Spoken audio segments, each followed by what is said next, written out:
kind of maybe slightly different perspective on this, as I have recently just moved to Australia 3 months ago. I got to Melbourne about 2 weeks before the lockdown started. I had left my job in London, where I'd been working for 10 years, and came over here to job hunt, and then the pandemic happened, which made the job hunt a little bit trickier, but fortunately I was able to get a really brilliant job at Bupa, where I've been for the last 4 weeks. So it's been really different onboarding process as a new designer into this design team, but it's been going great. And the way that we've kind of tackled it, and my manager and the design team that I'm working with, is to kind of set up like lots of one-to-one meetings via video services to kind of catch up and to kind of be introduced to the business. Obviously, I'm not getting that kind of face-to-face time that you would get with your colleagues.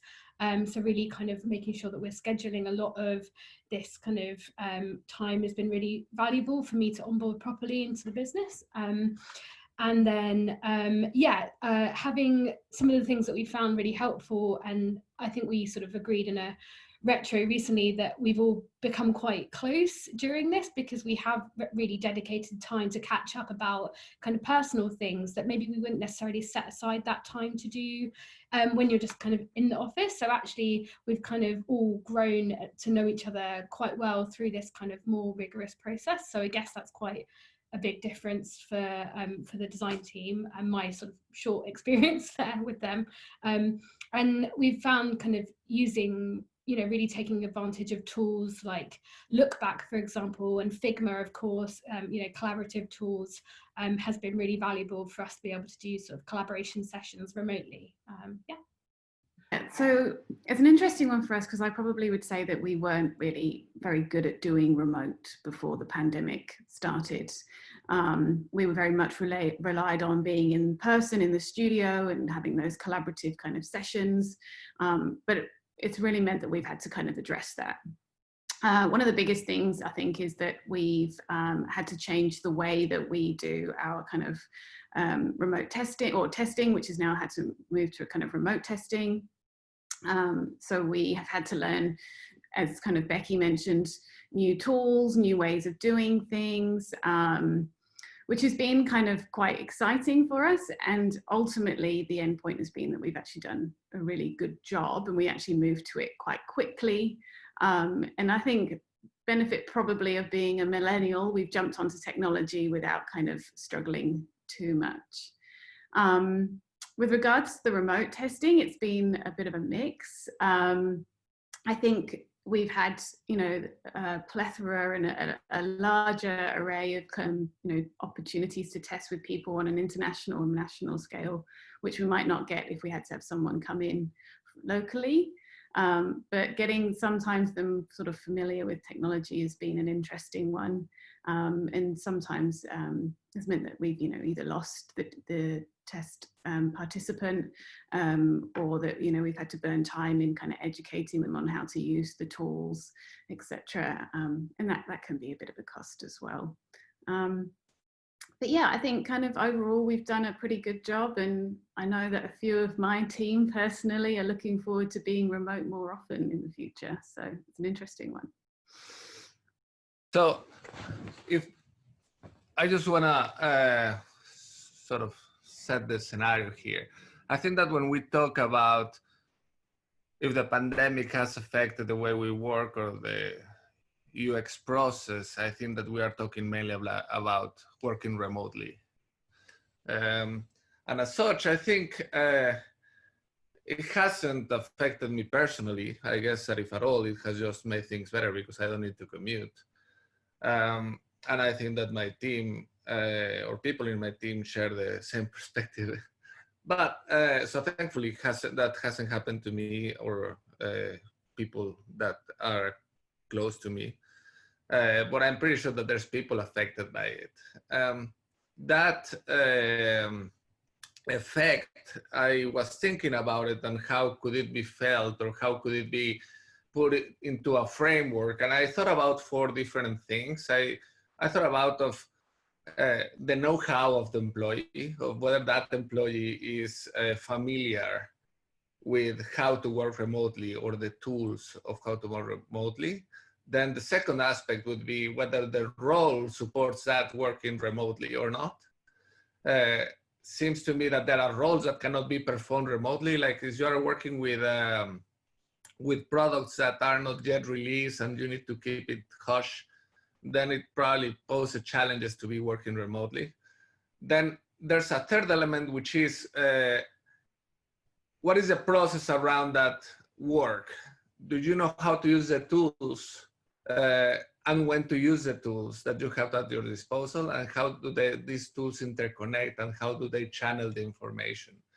And the last bit is whether the organization is ready or not. That could be due to a couple of factors, maybe the commercial landscape, which could be whether you are selling digital products or you are selling physical products, and if you have supply chain issues, or the organizational readiness in terms of whether the culture supports or has trust for its employees. But when you think about working remotely, the software development life cycle, and basically particularly UX within the software development life cycle, if we're talking about software, of course, it's just a desk job. We have there's video tools and there's collaboration tools that support it. We have on the tools, we have meeting software like Microsoft Teams, like Google Meet, like Zoom, like Slack, and on the research tool or on the virtual spaces side, we have tools like Miro, like Mural, and if you put them, if you put these together, you can have collaborative design sessions, whiteboarding sessions, ideation sessions, you name it, it's all covered. So, and also the user research tools, like usability research tools, like surveying or usability testing has been done remotely like for ages now, like it's nothing new. So I don't think that from that end, it's posing a challenge to the industry when we are talking about general products. I think that when there's a will to collaborate, there's a way to collaborate. I stole this phrase from somebody I don't know, but where there's a will, there's a way. And if you think about it, you have Twitter that has just recently said, we're gonna move towards a completely remote workforce if you want it. Like we don't care where you work as long as you do the job. And that makes sense because actually working is what you do, is what you achieve together with your team, and it's not so much the place that you go to. So just to summarize my long-winded answer is, I think that it boils down to people and organization issues. I think that there are some challenges, and those challenges can be in the side of service, like for example, people in the niche of service design might be facing a little bit more challenges than UXers in the software industry, or people that are working with physical products and work in the field of ergonomics, but might be facing similar issues to those. But this poses new challenges, and we will emerge from this. Like I'm pretty positive that at the end of the road, we are all happy. And a curious thing, because I was talking to people about this, and one of the things that was really interesting was that this whole pandemic situation has pushed people that were tech laggards to actually move to become adopters of technology that they wouldn't otherwise have adopted, which is pretty interesting.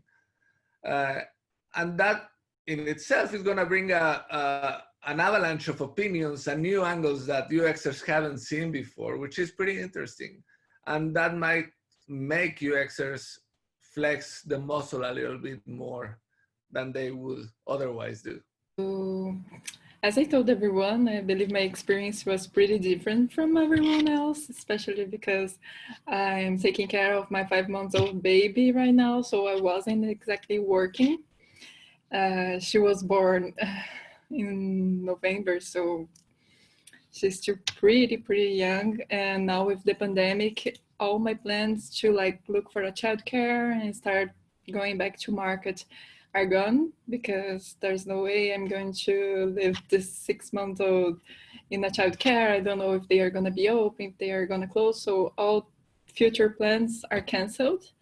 And because I'm not working right now, but I'm from the UX research field, I surveyed some colleagues, I did my homework, and they said they are testing a lot of online tools, but they are being super affected by the Zoom fatigue.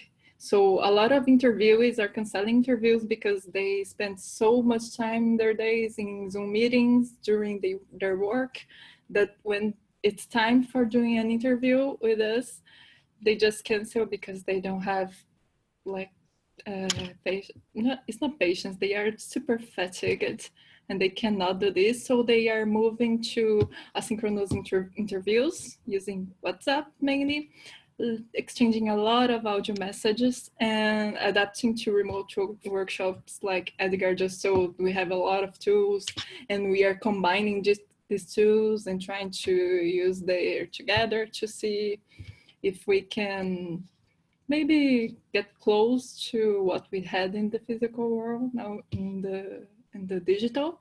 But I can help to think about the psychological challenges faced by all the families that are currently working with kids at home, because they are not just working.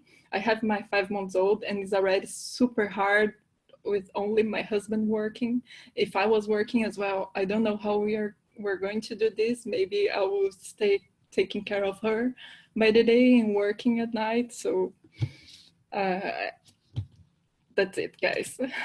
Yeah, so for me personally, not much has changed, and I feel really lucky and privileged to still be able to work at my full capacity during this time when we hear about rising employment rates and our loved ones having reduced hours or reduced pay. So I feel really lucky to still be in this position.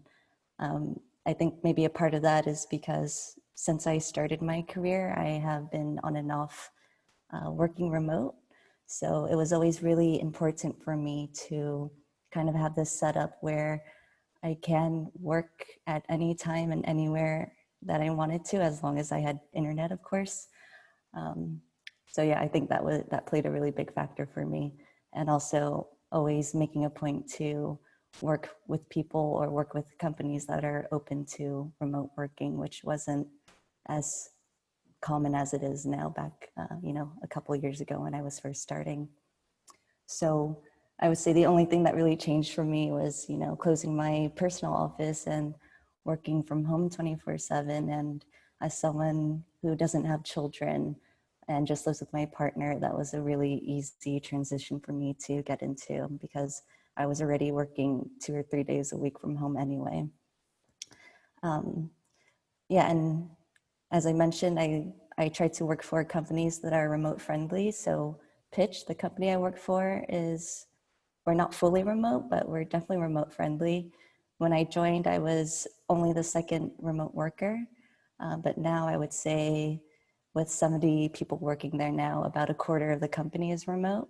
So as a company as a whole, it wasn't a huge transition for us either, because we do use a lot of these online collaborative tools to cater to our distributed teams. And I think that's not so different for a lot of, maybe a lot of companies, other companies. So just like using Slack for communication and Zoom for meetings, and also doing asynchronous meetings, using Notion for documentation and planning. And we even use our own software, not just to test it internally, but to create presentations, to share our ideas, and to collaborate and communicate with each other. So I feel really lucky because everybody at my company, even though English is probably a lot of their second or third language, they're all really great at documenting and communicating. And I think it's a skill that you learn when you're working with people that are not physically with you in an office.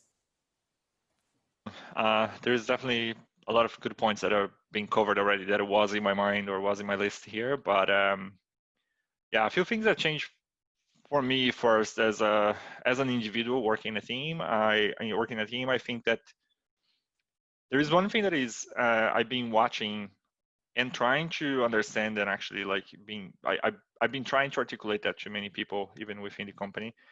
I feel that like with the situation where we had to go remote, like in Canva, we were not remote before. We were most of the people were in the office, and we had to put everybody remote, like from one day to the other.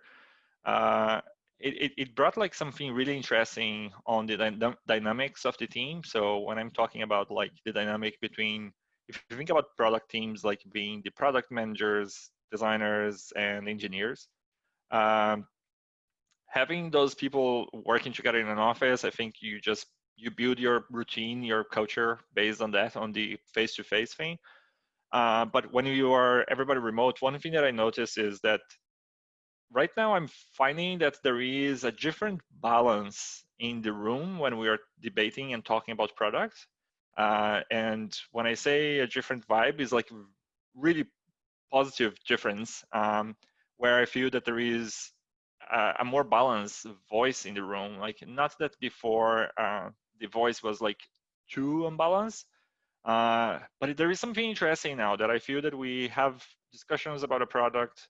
Let's say at 2 o'clock in the afternoon in a Zoom meeting, there is 6 people in there. By 4 o'clock, if we go in a meeting again to talk about the same thing, everybody is still on the same page because the communication has been done either via that meeting or somebody documented and shared something. While I feel that working in an office, one of the things that I noticed in the past was that you would have that meeting at 2 o'clock and you automatically would like just bounce with people in the corridor, like in the cafeteria or whatever, and then you would change an idea here and there, which I think creates a really good like opportunity for you to bounce ideas. But in the same time, for those other 5 people or 4 people that didn't meet you in the corridor or whatever, there was some context that was already missed in there. So I think that like from my perspective, this was a positive change that happened with the whole idea of going full remote. Other companies that do probably like full remote culture have already spot that before or felt that before, but for me it was as a new thing. And then just 2 other things that I want to mention is I think I heard what Kelly said about parents. I think people with kids definitely are the ones that I look when I'm talking about people in Canva. I don't have kids myself, and I have to say that I'm really enjoying working from home and working on this new routine. But when I talk to my colleagues and teammates that are with kids at home, I can just sense how stressful it is. Yeah, it's just hard. So I think those people are definitely the ones that are dying to go back to the office, but with a really good reason, and it's not to do about the new process or the new way of doing things. It's just that the stress levels of like being at home, taking care of a kid, or even like being a carer of somebody that you can't do anything else, it's pretty hard. Then one final point is, I think one of the things that I'm noticing is on the hiring side of things. In Canva, I think that we were already hiring pretty internationally. So like we were pitching like around the globe for new designers to join the team. But with the COVID-19, we cannot hire like from abroad at this stage because like the borders are closed. So visas are not being processed, the airports are closed. And that got us to look like kind of like look inside again in a very close way to see what are the talents that are in here that we can still hire and get to join us, because the projects continue going, like the company is still growing, the product is still growing, and we still need to hire. So that was a different perspective again, that was just like not in the plans, not expected, that we need to just refocus a little bit the lenses of like where we are looking at, how we are looking at. But it's still interesting, and I do feel that like in a long term, even if like after COVID-19, we're probably going to get back to the idea of like hiring internationally.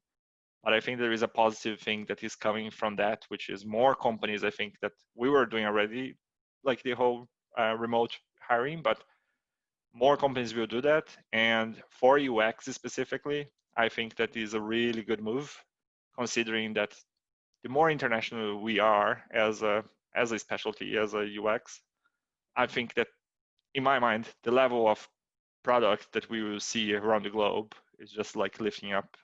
That's my take, because you start to get multicultural, like from different perspectives. And as I said, as much as a lot of companies are already doing that, I feel that the pandemic just like pressed the button like to fast forward the culture of like being remote and getting to that bubble and to that new way of doing things. So I'm really looking forward to see the results that will come from that.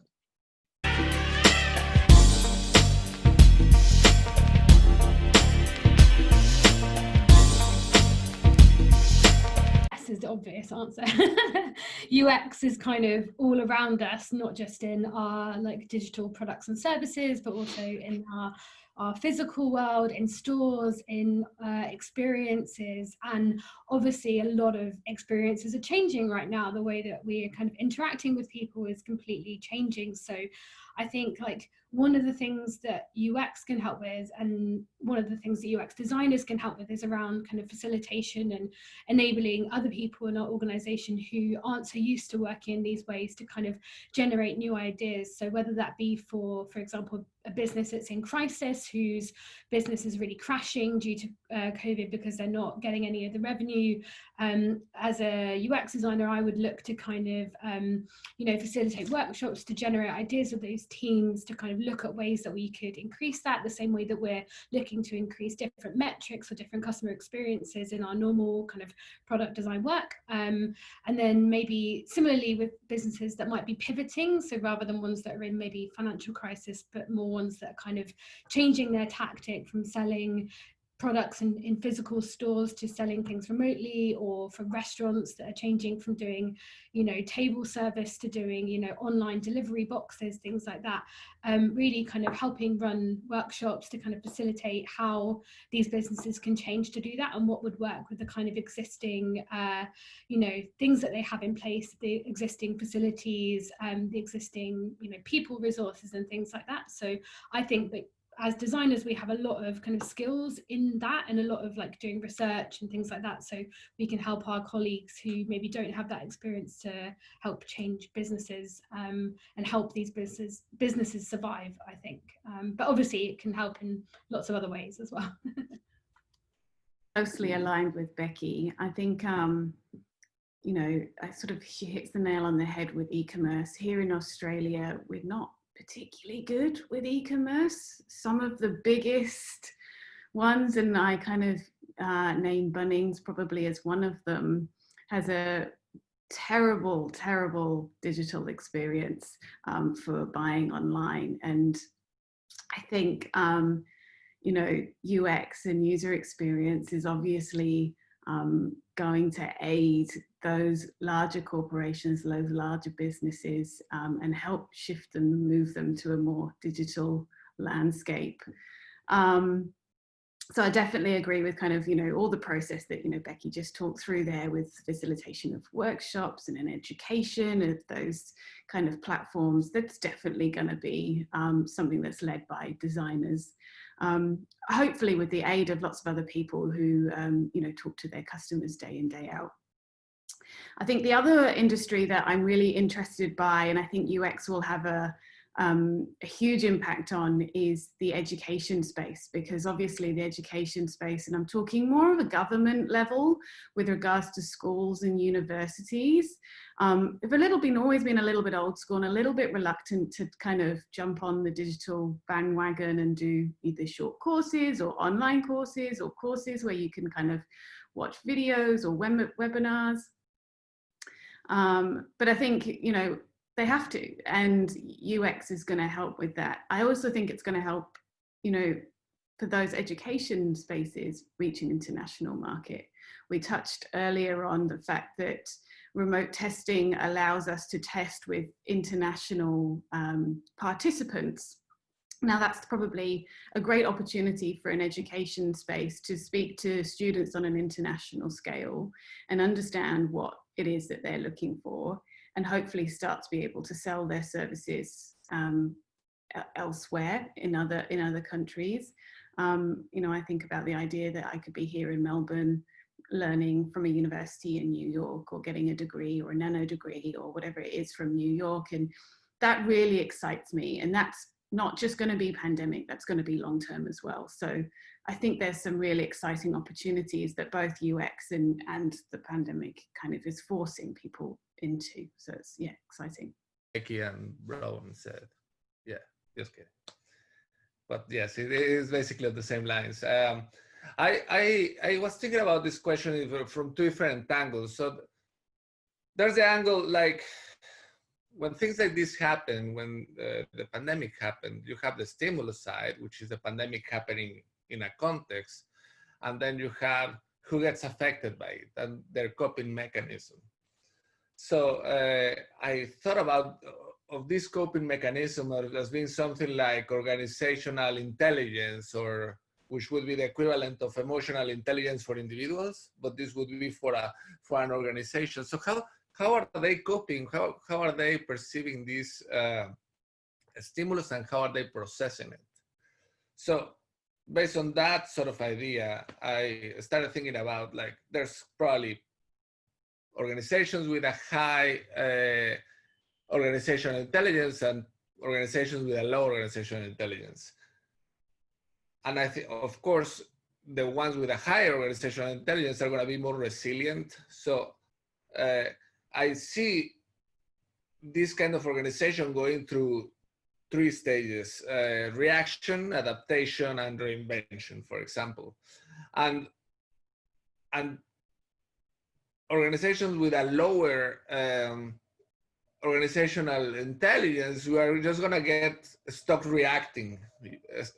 They're going to keep reacting and reacting and reacting to everything that happens to them. And of course, they will eventually will die or perish in trying to survive. So that is where design thinking fits within this concept, because design thinking to me is a problem-solving silver bullet for everything. And it's an innovation process. And probably, you know, like innovation process, blah, blah, yada, yada. Problem solving, identifying the right problem, and iterating through solutions to get to our good outcome.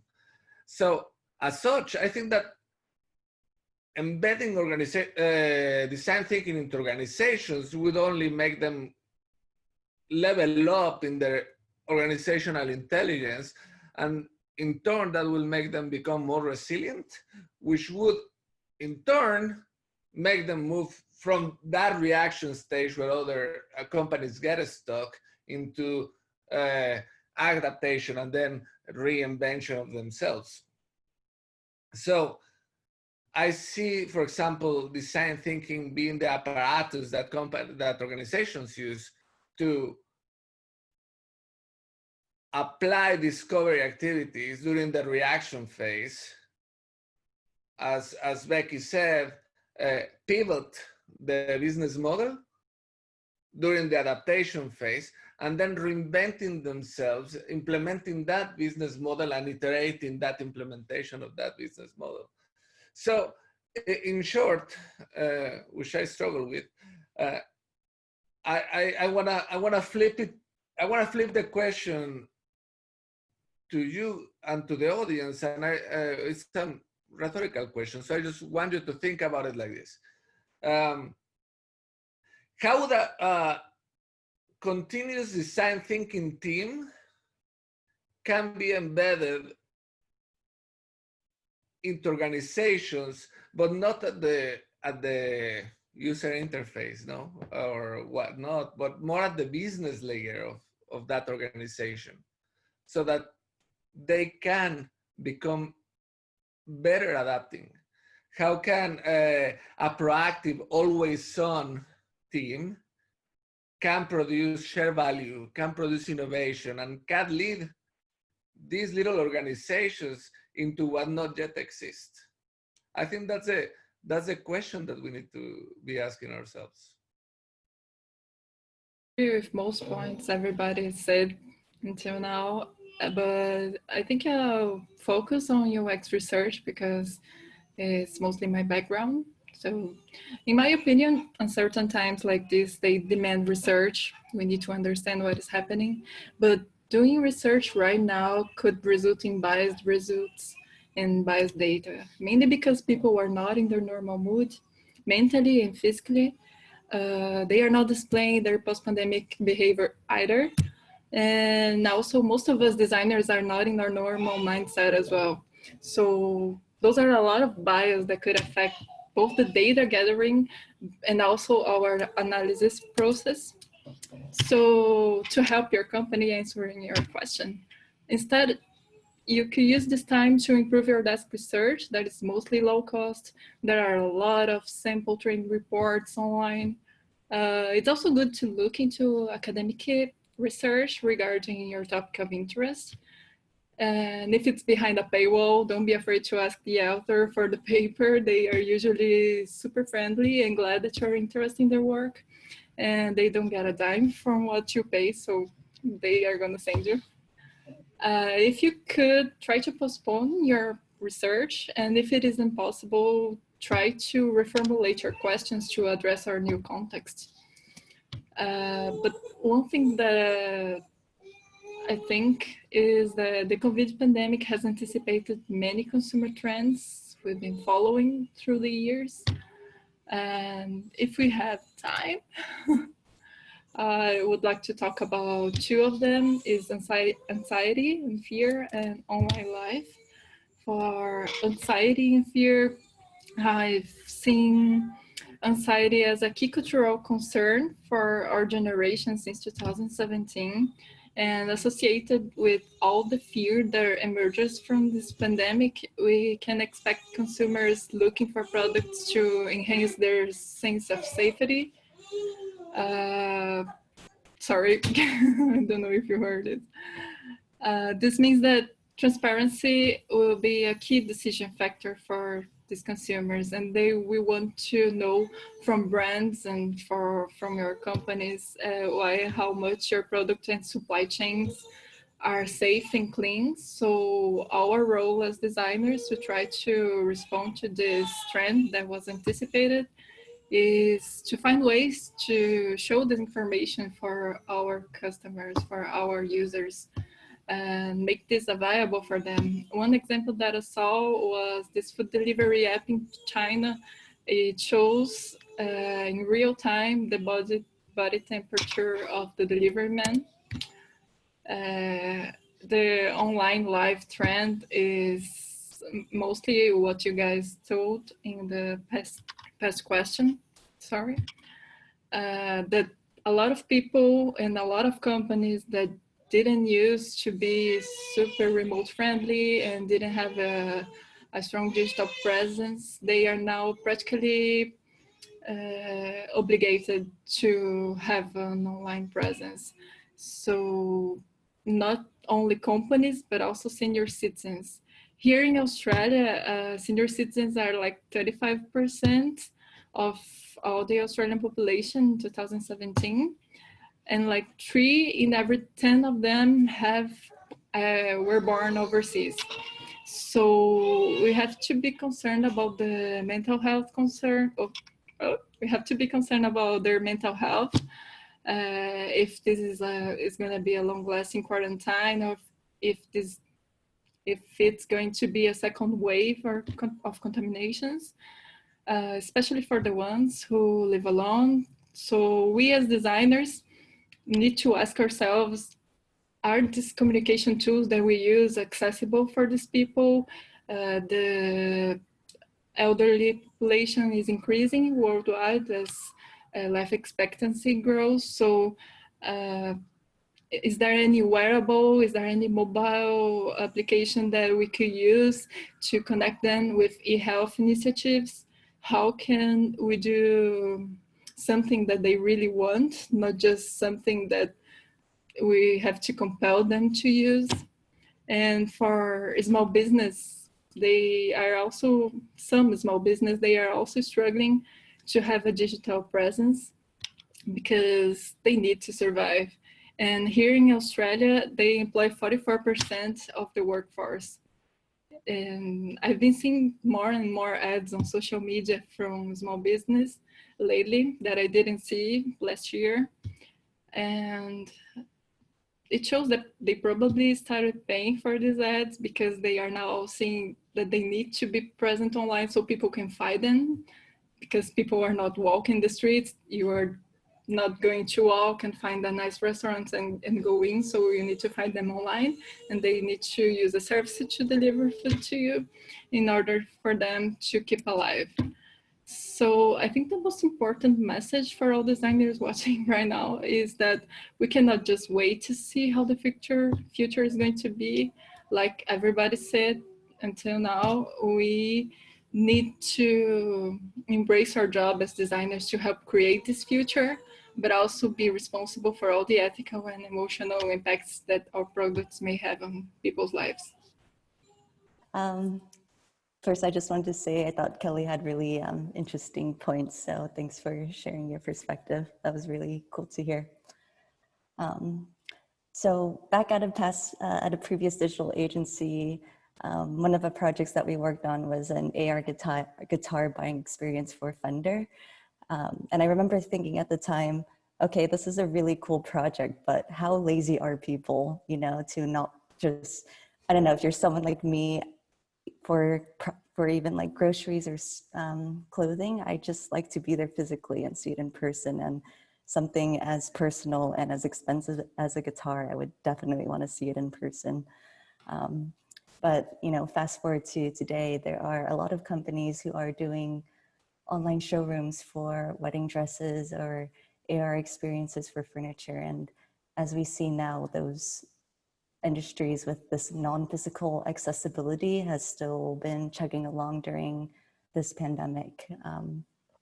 One of my friends back in California, where marijuana is legal, told me that, you know, his favorite weed store got closed down. So they took that as an opportunity to create this app where they, you know, you could order on the app online and they even delivered it to him. So it's been really interesting to see how certain industries are reacting to this time.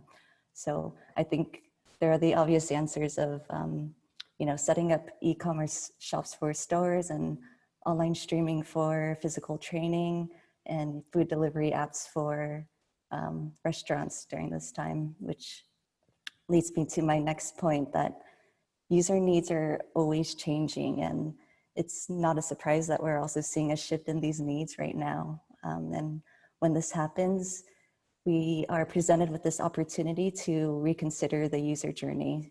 So for example, in an online shop, we're used to these promises of, you know, always in stock or fast delivery, which in these days, they aren't a promise anymore. So when you look at that customer journey for e-commerce, we see that we may not be able to do anything about checkout where next day delivery is out of our control now, but we can take a look and re-examine the earlier parts of the shopping funnel, like the product search or the product detail pages. There's this website called bol.com, which is like the Dutch Amazon of the Netherlands. What I noticed recently was during this time when you're shopping for certain products like a monitor, they will show you the different display sizes, but they also have these like helpful diagrams where they compare the different display sizes with an everyday object because, you know, it's kind of harder to see it in person. And they're also providing more helpful descriptions where they use everyday language to tell you about, you know, the differences between USB-C and HDMI. And, you know, when you're at a physical store, you can talk to somebody that works there and they can just answer your questions. So having this kind of interim solution, I think is really, really nice for now. But that being said, I don't think that having these digital solutions for businesses means that every business will survive the pandemic. I think it'll help, but you know, we're seeing now that apparel sales have been slumping, leading to the closures of, you know, some clothing companies. January was the worst month in apparel sales since the 2009 financial crisis. And we're seeing that with the loss of jobs and decrease in hours of pay, staying home being the new normal. The need for new clothes is not really there anymore, as people are starting to panic buy other things like toilet paper and packaged foods and masks. And in effect, we're seeing some of these companies adapting to those needs. So the fashion brand G-Star, the denim company, they're releasing these jersey masks along with their normal clothing line, which I thought was really interesting. So yes, I think UX can help industries, but I'm not sure how it'll help survive some other industries that are at a total pause right now, such as, you know, maybe travel and tourism and yeah, and events. All right, a lot of things have been said already, so I probably can keep this one short. But yeah, I definitely have no doubts that the industries, like all the industries, are changing. I did like a quick research last night. I was just thinking about, like, we mentioned here already about like the way that business are redirecting their purpose, and even, like, as I said, like they're sometimes even change industry if you look in that way. I think like we had a really good examples, like in South America, we saw a few of those, like where companies that were doing like drinks, like spirits and alcohol, you start to produce actually like alcohol gel, like for the whole pandemic to help with that. We saw BMW, for example, in Germany, start to produce ventilators. And I know that this is just circumstantial, trying to help the situation. But I do feel that this is start to spark like a little new way of companies think about what to do next, like in any situation, not only like in a pandemic situation, but this will teach companies to kind of like think a little bit. It sounds very cliche, but the whole idea, like, to think different, to think very outside of the box. Like, and I say very is like very different. It's like, we're going to this direction, now we're going to this one. So I think that this is a really good thing. Also, I think like a very small detail that I've been thinking about is like the same way that, for example, travel industry changed a lot. The air travel industry changed a lot, like after 9/11, due to security reasons. I feel that like we're probably gonna have a lot of like new patterns of doing things that will remain after this pandemic, that won't kind of like go back to normal. Like a lot of like patterns. So like people like they don't want to get close together. There are probably more and more services and products where people don't want to get the human touch connection thing, that they will want to remain online. And I think that's where UX come in. I think for me, sometimes I think it's very hard to separate like UX from CX and SX, like from the whole kind of like, if it's a user, if it's a customer, at the end of the day, we're all trying to understand how they, as humans, are behaving and are acting. So I think like this will change for us as well as product designers, to look at the way that, like, okay, they are doing things like this today, but that doesn't mean that they will do this way tomorrow.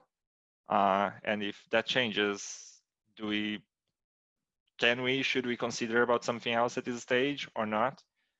So yeah, I think these are like just the additional points that I have. But again, I know that sounds like weird, but like I'm still very excited to see the results of this.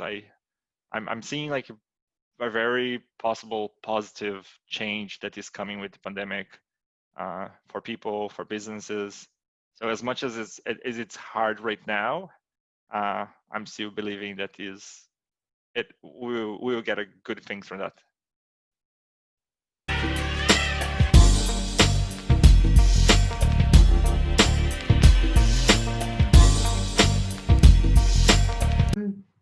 I'm going to be both an optimist and a pessimist. And I hope on a personal level, it will be there'll be a positive impact. And I say it because it's the first time in a very long time that the entire world has gone through something at the same time. And we're all going through it together, whether or not we're a parent or myself, you know, with my partner, or a child, or, you know, an older person. We're all going through this together, and that has to bring some sort of level of empathy between humans, everyone. The pessimist in me feels like 6 months down the line we'll all return to normal and pretend like this never happened. So it's an interesting one. I feel like we might reflect on it and be like, remember that COVID time? Yeah, lols. But hopefully we'll feel like there's something that we've taken out of it, and yeah, because something we can connect over it. On a digital one, it's a bit of an interesting one. I think, you know, we've seen communities build on the digital face of things for a really long time now. Internationally, it makes no difference where you are. You can communicate. I communicate regularly with my parents back home in the UK. I regularly communicate with clients on other kind of continents. So personally, I don't see a huge change digitally on a kind of one-on-one basis. But obviously, as kind of all the points that we spoke about in the question earlier, or they're just gone, there's going to be lots of effects digitally on, you know, businesses, whether good or bad, for all of the points that we've kind of just spoken about. Well, if it will be a drastic effect, but I do think the pandemic was definitely a wake-up call. I think it shows us that anything is possible and we can't really prepare for every situation. I'm not sure if any of you guys have seen this one meme, but it basically said, describe COVID in one sentence. And the reply was, somebody ate a bat and now we lost all our jobs, which of course is a very exaggerated and not very accurate description. But, you know, 5 years ago, if somebody showed me that meme, I'd be like, that would never happen in my lifetime. In terms of digital interaction, one of my friends who's a teacher in San Francisco, him and his staff have been teaching their elementary school students through Zoom with laptops that they distributed to them, which of course isn't that new. I think a lot of people, a lot of education systems are doing that at the moment. But what I found was interesting was that recently they asked him to take charge of their upcoming summer camp. It'll be all online, and he'll have to be responsible for the activities of 350 students all summer. And they had another conversation after that saying that they're considering doing online learning for the elementary school age for the following school year, and maybe keeping it semi-permanent, permanent long-term. So for example, Mondays, Wednesdays, and Fridays, group A of students will go to school, and Tuesdays and Thursdays they'll do online learning, and group B will do vice versa. And of course that brings up a lot of questions, like if there are two parents that are working, who's going to take care of these kids at home, and will they have to hire online learning specialists to teach these students? And if this is the pathway that actually comes true, I do consider that a pretty big change. And outside of the digital realm, I often think about how the pandemic will affect some of us mentally and socially. So, we're humans, we're social beings, unless you're a massive introvert like I am. It's normal for us to want to see our friends and be affectionate with our loved ones. So I think it was really weird for a lot of us to learn to constrain ourselves and doing things we don't normally think twice about. So like hugging our friends or shaking hands with someone you initially meet. I personally myself started training myself to push pedestrian crosswalk buttons with my keys and opening doors with my elbows, because I'm so constantly afraid that everything is contaminated. And in that same way that we had to learn to constrain ourselves, I think we'll have to relearn to be affectionate and less cautious, shake hands with one another, and sit next to each other on public transportation again. And it reminded me of the concept of reverse culture shock. So I'll give you guys an example in case you're not sure what that means. A couple years ago, I was volunteering in a small village in Kyrgyzstan, and in the village that I was living in, baths and showers were not common in everyday homes. So people would go to a public bath once every 2 weeks. And part of that was because of lack of resources. So of the 3 months of my time volunteering there, I showered 6 times, which sounds absolutely disgusting, but it was, you know, it was the norm there. And I remember moving back to the Netherlands and being really shocked to shower every day again about like how much, this is so much water, and it sounds pretty funny, but that was my experience. So yeah, I don't think it's a matter of we found a cure for coronavirus, so let's start making out with random strangers on the street again. You know, even then, I think this paranoia, this fear and cautiousness will still live with us for a while. And when that fear is no longer there is when I think things will start to feel normal again. A lot of things, really good things already talked about, but I think like I think that it will change. A lot of things will change, like the way we interact. And I think the way that I'm thinking is like in an imaginary world that we had in the past and became a reality very soon. Like, so for example, in the past, if you would say like, I don't know, maybe like 5 or 10 years ago, you'd say like, can you imagine like if everybody in your office don't see each other for 3 months and like they all work from their place? At the time, everybody would be like, no, like that, don't even need to consider that because like that would never happen. And here we are today.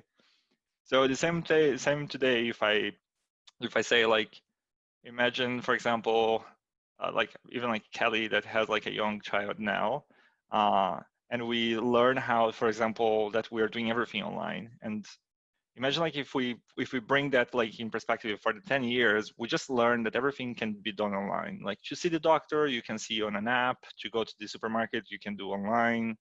If you need to do if you need to travel somewhere, you go with your car. Where like the whole human interaction like shifts to this shift that we've done like just in a circumstantial way now. My concern about that idea is where does mental health comes in? Like what happens with people in that situation? Like that one, I have no clue. Like we see some results, like what happened if you isolate people for 2 months. You see people that are already kind of like struggling. But if you put that in a larger scale, and as I said, like with my idea that like a kid that is born today, if we would go and advance with this idea of isolation, a kid could survive easily 10 years without seeing anybody, like one in a face-to-face. And at the moment, we probably sounds like, nah, that will never happen. But as I said, something similar happened in the past. But yeah, my point is just to say that like I think that it will change a lot of things, perhaps not in the speed that I'm talking about, and with that change, my bigger concern is about mental health, and is something that I as a UX or product designer, I would love to look into and kind of like care about looking forward. I think it was mentioned before about anxiety during any interaction that you do. If that's something that's like we could do via UX, via product design, I think that's one of the opportunities that I believe that we have a take in. It was the third question, right? Do you feel that the impacts of the pandemic will... Okay, so I believe it has already changed the way we interact in 2 main ways. Top-down enforced via rules and policies that are possibly short-term, and bottom-up embraced that are habits and behaviors that we have, and they are going to be probably long-term. So for top-down enforced rules and policies, we saw the limited gatherings, travel restrictions, hygiene requirements, and as I don't remember who said right now, but it's already said that I think it's gonna be back to what it was pretty soon. They are gonna be short-term changes. because we just witnessed last weekend people going out to cafes, to pubs, and this is the first weekend here in Australia since the coronavirus restrictions were relaxed. So I think as more rules and policies are relaxed, you're going to see people going back more to normal, to how they used to live before. And for bottom-up embraced habits and behaviors, I think most of you already told about the education and conferences. So remote working and studying, I think they are going to be more medium, long-term behaviors that we are going to see changing. The work-life balance as well, and all the e-commerce, e-health, what I like to call is social, because it's not going to be social networks as we used to have. I think we are going to see new social interactions popping up, new experiences, new devices, new apps. These new e-experiences are going to pop up everywhere. And in my opinion, also those medium and permanent shifts are more likely to happen in countries hardly affected by the pandemic, which I think is not the case here. My major concern is regarding the future of education. I enjoy what T just said, but I like to think and how it may impact differently children from low-income families or minorities. We are going to see next week in New South Wales, all the students are going to return to classrooms full-time, starting on Monday, I think, 25. And we can have an idea how it's going to be by looking to other countries and how they are doing. They are using plastic partitions to isolate students, demanding the use of face masks. And that's pretty similar to what we saw implemented by the New South Wales Transportation this week, where you have like these stickers on the bus where you can sit and where you should leave the seat empty to keep you distant from other person if you have to use the public transportation. I mean, if you have to go out. And of course, I'm just guessing here. I think we have to just wait and see. But in Australia, I think is special, is different because we must consider that the population has been suffering for months prior to the COVID pandemic. Last year, we saw snow causing roadblocks in Sydney in August, and followed by the bushfires. From October to January was the worst part of the bushfires here. Then we have the floods in February, and already in March we started the new social distancing and hygiene restrictions. So everything happened so fast here, and one event followed the other. And I think these months of fear and anxiety that we already were suffering here, combined with the success of suppressing the coronavirus here in Australia, may lead Australians to not embrace many of long-term shifts in behavior, such as wearing face masks or practicing social distancing too much, because I think this anxiety of all those past months are gonna make their want to rush back to the way they used to live. Is whether the impacts of the pandemic are going to change us personally and the digital landscape, no?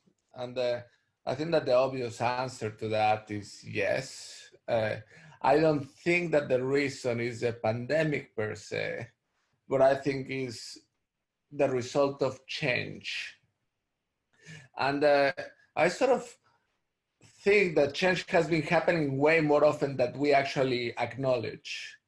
We live in a constant state of change, as Kelly mentioned, the bushfires. For example, the bushfires were this year were 15 times as big as the year before. So if you have been watching the news, not trying to sound apocalyptic, but we're in the middle of a crisis, that has multiple arms. It's like a crisis octopus. It has an economic arm, it has a political side, an environmental side, it has a climate side, it has a health side. So it's widespread. Like if we haven't noticed, or if our memory span is so short that we are only identifying the health crisis as an issue here, we are never going to solve the issue, because we have all these other elements that we are failing to see. But paradoxically, the way to solve these issues is change itself. So you combat change with change. Because change is inevitable, and the one thing that we can, the only thing that we can do is to sort of shape it the way we want it to be. So we cannot stop change, but we can alter how we want things to change in the future. So people have been talking about the new normal, at least a lot where I work and stuff like that, and how does that look like? And I think that the new normal is exactly the same as the old normal, but it's just faster.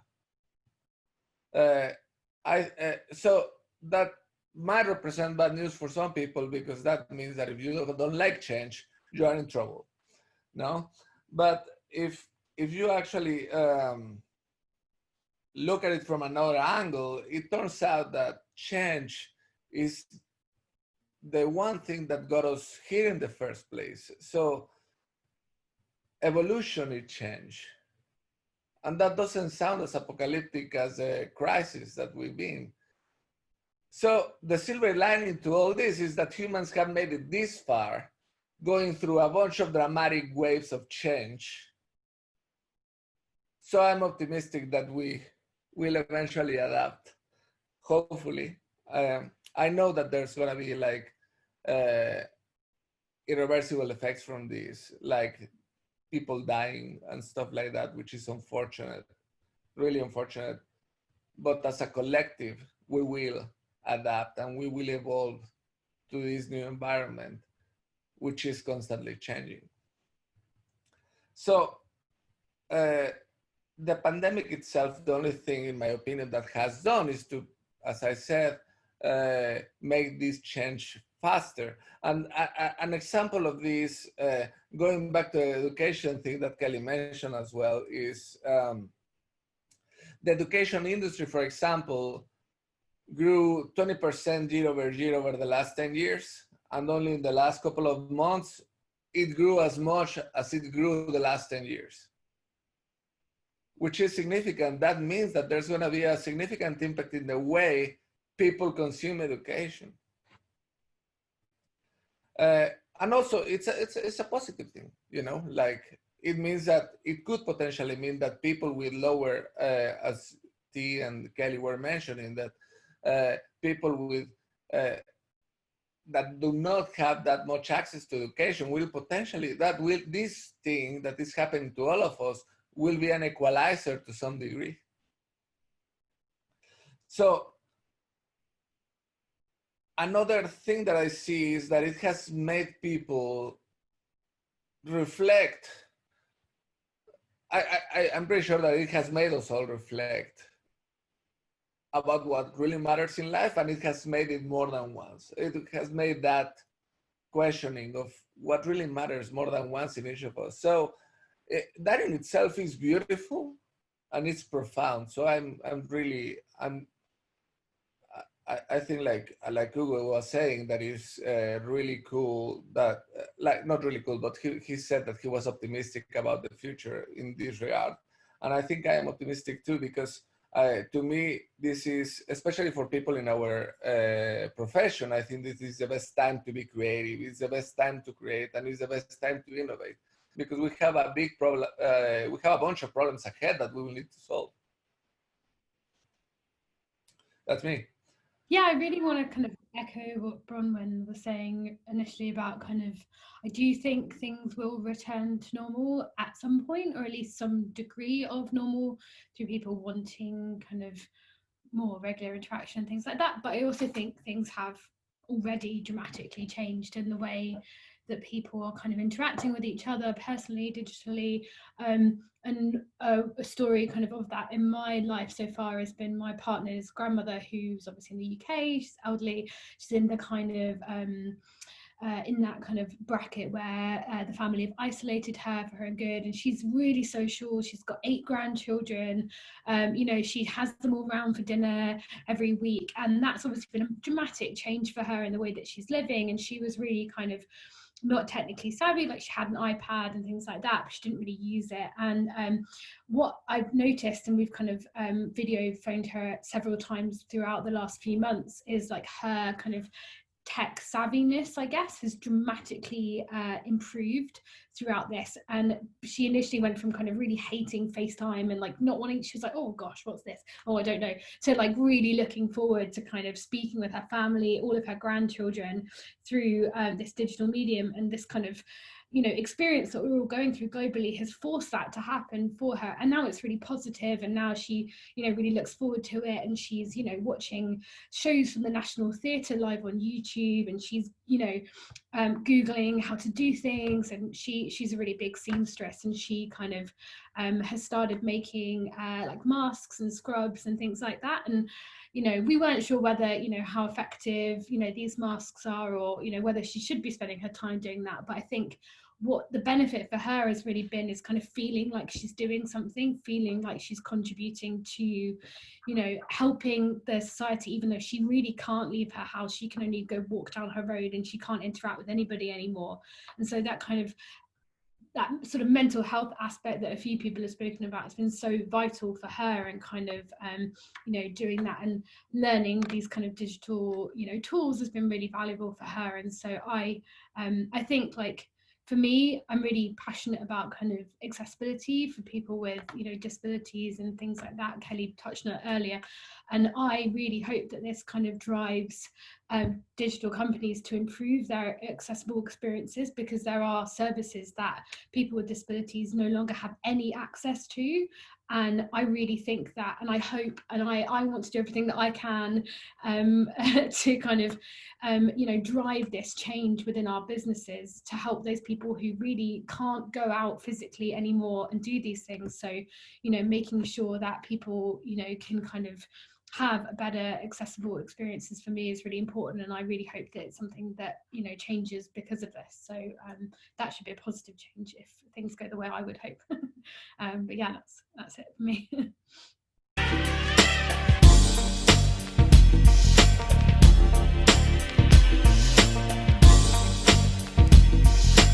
Yes, so around kind of schools, and I mean, I feel, yes, of course, like I feel similarly to the way I feel about kind of coding being taught in schools, which is obviously becoming much more apparent.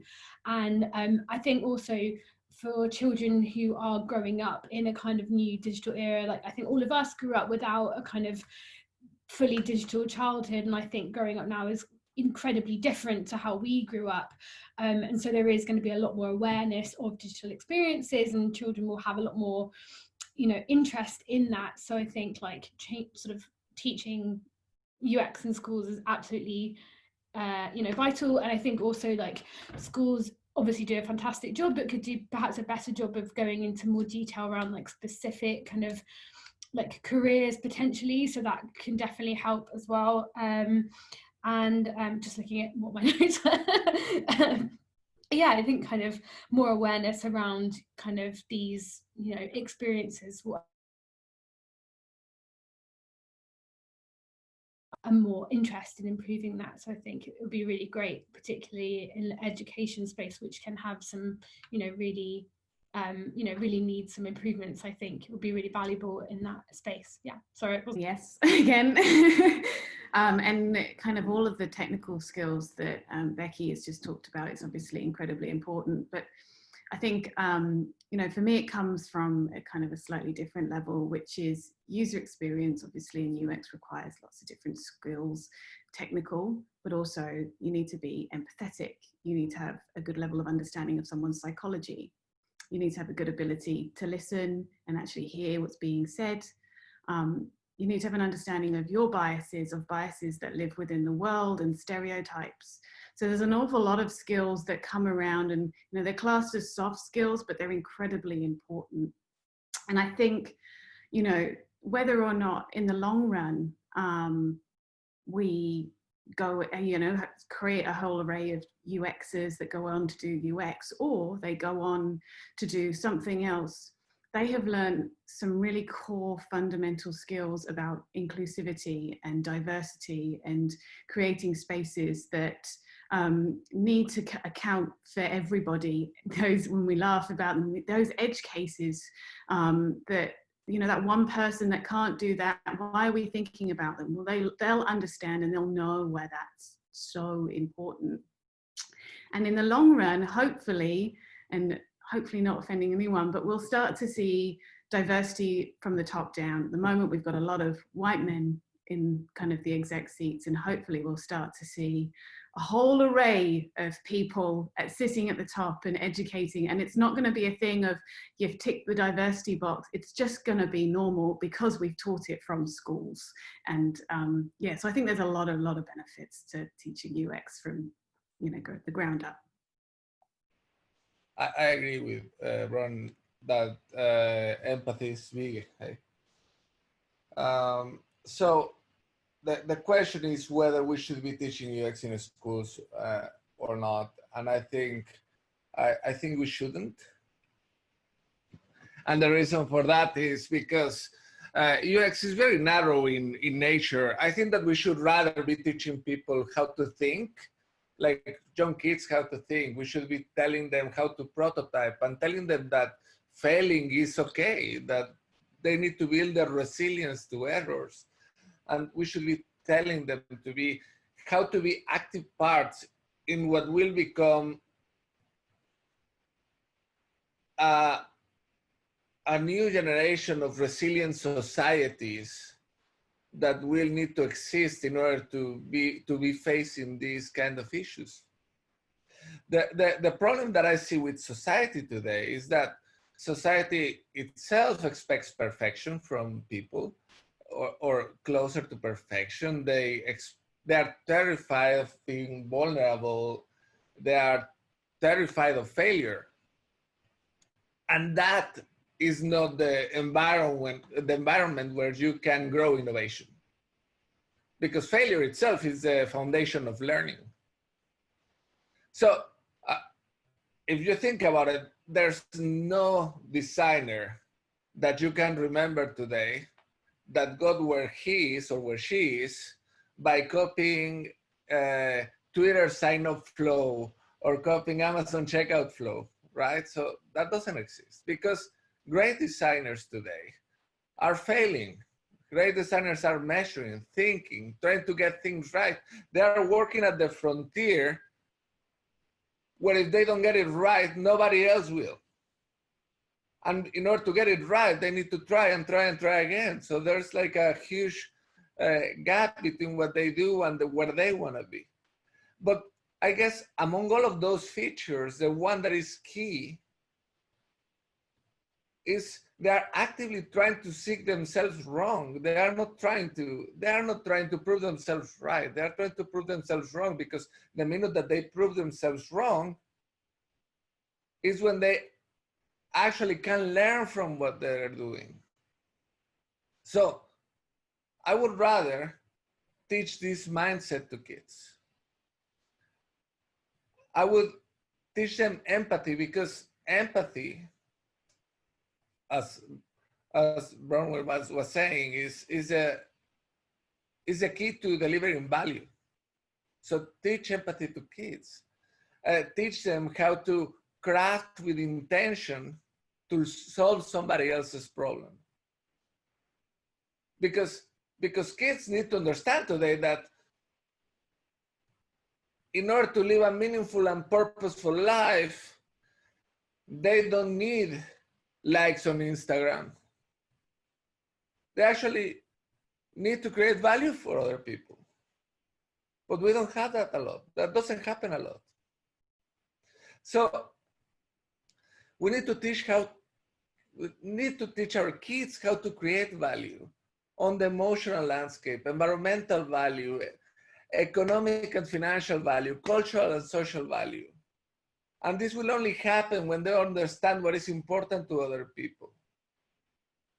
So empathy is sort of the delivery channel by which design thinking realizes its value. And that's why when you have design organizations that, organizations that are design driven, they typically outperform their counterparts. So I would focus on teaching empathy among everything else. Because when we are old, we want our kids to be designing intentional synergies with software, intentional synergies with services, and intentional synergies with products. So we can focus on what matters. And an example of this is, how can we fix the education system itself so that it stops chopping off our kids' creativity and our kids' problem-solving skills that they come up with from when they are really young. So I think, like, overall, I think that UX is a little bit a narrow term. I think that we should be telling them or teaching them how to problem solve and how to design think. Like, or we expand what UX means and take it from there. You start off. Let's finish off with you. Why don't you answer the question? Cool. Yeah. So I do feel that yes, should be taught in school. Specifically, the mindset behind. I think Edgar had a really good point, which is like, it's not necessarily when I think about UX in school. I'm not talking in my mind. I'm not thinking about, like, I don't know, UX methodologies and tools and things like that, but more the mentality of like the way that we have been developing as UX designers, of questioning what is wrong, like with the product, that what is not working, what is working, why is not working, and things like that. I think that is the part of UX that I see that, like, yeah, teach the kids that, and the kids will go crazy. It will be great to see. Like, I just imagine, like, throwing a problem into a kid.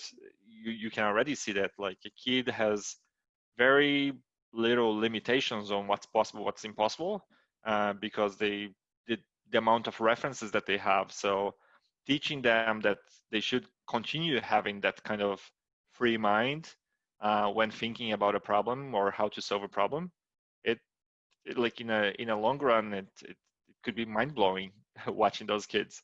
I think, like, it reminds me a little bit of, like, that book from Yuval, like the guy who wrote Homo Sapiens. And, like, one of the things that I think Edgar was mentioning, like, oh, teach the kids to have empathy. I think, like, it connects a lot of what he said about that. He said, like, the best advice that he can give to a 15-year-old today is, like, don't rely on the adults, because most of the time they don't know much, and that's to do with, like, our emotional intelligence. That as adults, like, how many times we, with, like, just looking this group now and the age that we have, when we think about, like, I thought that by this age I would know what to do with this situation. I thought that I would understand more things and I would know what to do.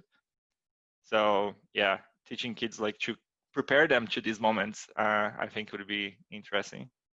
And then finally, I think is to do as well with this whole idea of, like, should we teach or not teach?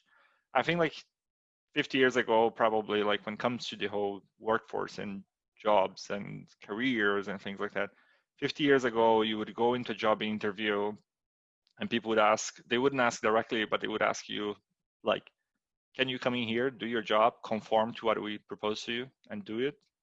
And the people that would succeed would be the ones that would say, like, yeah, I can do it, and I will do it really well. Like, and then I think, I don't know, like a couple of years ago, or even now, we are still asking people in interviews, like, well, what did you create? Like, what is the thing that you create recently, and what do you like creating? And give me examples of things that you create.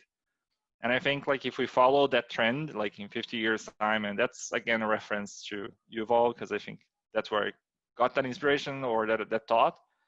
50 years time, we will be in a position where probably in an interview situation, we might ask, like, okay, what did you invent and what did you reinvent and what did you do on top of that invention that you do? And so there is a lot that I think will be expected from humans with the years that come ahead of us. And I have, in my mind, I have no doubt that UX skills, considering more on this philosophical side of UX, like all the mindsets and ways of thinking, if that is taught in school, there is definitely potential to just improve life. That's the way that I see it. First of all, I'm sorry for the other order. I think you're having a sample of what it's like to work with a kid at home. So about the question, I'm sorry, I couldn't agree more with what you guys said. I completely agree about the empathy side of UX. I think we talk so much about empathy in our everyday work as designers, but in our culture, we are used to disrespecting children, and we demand that they respect us in return. So we forgot how it feels to be a child, and we never tried to make an effort to empathize with them. And I've been thinking a lot about this right now because I just have a baby now, and all of these thoughts about how we treat children in our society are popping in my head. And I can't help but think that when this child grows, and go trying to find a job, we as society demand audacity, demand an innovative mind, demand someone persistent, someone with bold ideas, and this is not what they are taught at school. So when you are a child, if you are persistent, people will call you stubborn. So, and we human beings are born with empathy. Just a fun fact, at 18 months, I just noted here, at 18 months, a baby starts to offer comfort. So they are so little. They not only notice when people are in distress, they try to help actually, like actively. So in short, I think, yes, we as society would certainly be benefited from teaching UX methods at schools. And in fact, my younger sister, she had one project in high school in a Spanish class where her teacher decided to apply the double diamond framework. And she didn't know at the time. She only discovered that it was a design tool when she went to study design in the university. And I asked her how it was for her, and she said that, and for her friends, of course, because they went to all different kinds of, they didn't turn out everyone designers. So there are people who went to be international relations and gastronomy and etc. So I asked her how it was for her and for her friends. And they said that they feel that the tools helped them organize their ideas, made everyone in the group feel more involved with the project, and also helped them to better communicate what they were thinking. So yeah, I think teaching these UX methods would certainly benefit society and benefit them. And if it doesn't benefit society, at least in a personal level, we'll teach these kids tools for them to help communicate better with each other and try to understand each other. Well, I pretty much agree with what everyone has been saying here, especially about the empathy part, which is also what I wanted to talk about. I don't know if UX should be taught in general schooling, but I do think teaching empathy, which is something closely related to UX, would be really beneficial, not just in design, but general society. I don't think there's any negativity that will come out of teaching little people the ability to understand one another and share the feelings of one another. And I think to be thoughtful and caring is a really great attribute to have, just as a human, and maybe a skill that is probably useful in other fields such as UX or hospitality or in service. And yeah, just being able to be empathetic would generally make the world a kinder and more understanding place.